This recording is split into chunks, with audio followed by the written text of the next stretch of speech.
হ্যাঁ এবং না, না ভোট দেবেন। না ভোট দেবেন। না ভোট হলো মুক্তিযোদ্ধার পক্ষে শক্তি। সেই ৭১-এর মুজিবুরের যে কথা করলাম না, কেন্দ্রেও না কোনো কোনো নির্দেশনা না, ওটা আমার পাশ থেকে একজন ছেলে বলছিল, তারপর ওইটা হয়তো আমি হুট করে পুনরাবৃত্তি করছি। সম্প্রতি এ বক্তব্য কুড়িগ্রামের রাজারহাটের বিএনপি নেতা এমদাদুল হক মুকুলের। এরই মধ্যে সামাজিক যোগাযোগ মাধ্যমে ছড়িয়ে পড়া এই ভিডিও স্থানীয়ভাবে ব্যাপক সমালোচনার জন্ম দিয়েছে। হাত দিলে মুন্সির ঘরে জয়যুক্ত হইল। ধানের শীষ প্রতীকের পক্ষে প্রচারণা চালানোর সময় না ভোটের প্রচারণা জনমনে তৈরি করেছে সংশয়। না ভোট হলো মুক্তিযোদ্ধার পক্ষে শক্তি। ভোট দিলে মুন্সির ঘরে রাজারহাট উপজেলা বিএনপির যুগ্ম আহ্বায়ক এমদাদুল হক মুকুলের এই বক্তব্যের প্রেক্ষিতে অনেকেই প্রশ্ন তুলেছেন শেখ মুজিবের নাম উল্লেখ করে বিএনপির এমন প্রচারণা যৌক্তিকতা নিয়ে।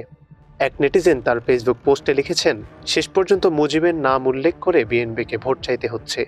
না ভোট মানে যদি মুজিব জিতে, তাহলে শহীদ জিয়া কোন দিকে থাকবে? ঘটনাটি জানার পর বিএনপি নেতা এমদাদুল হক মুকুলের সঙ্গে যোগাযোগ করে RTNN। প্রথমে তিনি বক্তব্য দেওয়ার বিষয়টি অস্বীকার করলেও পরে স্বীকার করেন।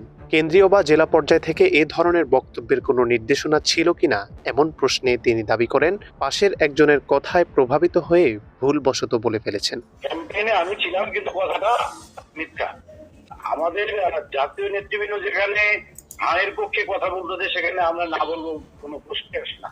সাদা খাট পরে আমি ছিলাম না, আমার গায়ে লাল রঙের একটা সোয়েটার ছিল। আসলে ঘটনা হলো যে আমরা একদম রুট লেভেলে গেছি, ওখানে অনেক লোকজন ছিল, একদম গরিব মহিলা, তাকে হয়তো কথাটা বোঝাইতে গিয়ে ওটা স্লিপ অফ টাং হয়ে গেছে। এটা নিয়ে কোনো কথা বলে ওটা এখন কেন্দ্রেও না কোনো কোনো নির্দেশনা না, ওটা আমার পাশ থেকে একজন ছেলে বলছিল, তারপর ওইটা হয়তো আমি হুট করে পুনরাবৃত্তি করছি।